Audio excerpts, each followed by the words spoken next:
KwaZulu-Natal ihamba phambili ngesibalo sabantu abangakalulami kuleli gciwane asebedlule ku-46,000. Ikhungo ezahlukene zezempilo seyibike kwanda kwabantu abadinga ukulaliswa ezibhedlela. Kuphinde kube nesibalo esiphezulu sabasebenzi bezempilo abahaqekile. Abantu abaphakathi kweminyaka engu-18 no-45 nabo sebetheleleka ngesivinini. Odokotela bakhathazekile.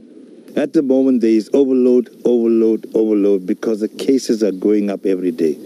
UDr Ramlachan unxusa abahaqekile ukuthi baqikelele ukugonqa ngabodwana baqaphe noshintsho uma bephefumula. There are three sentinel things that we need to look at. Is one, we need to ensure that we stay safe and isolate and quarantine ourselves, because we don't do that, this wave is going to explode. Umnyango wezempilo esifundazweni uthi usucabanga nokwandisa ikhungo zokunakekela abahaqekile okwamanje imbile ekhona. There is a time where our numbers went down such that we closed down on the Royal Showgrounds Field Hospital. We are looking at opening it up again because of the numbers. Umnyango usanda kuchitha umbiko osi Archicano Hospital eseChatsworth eningizimu yeTheku ivaliwe.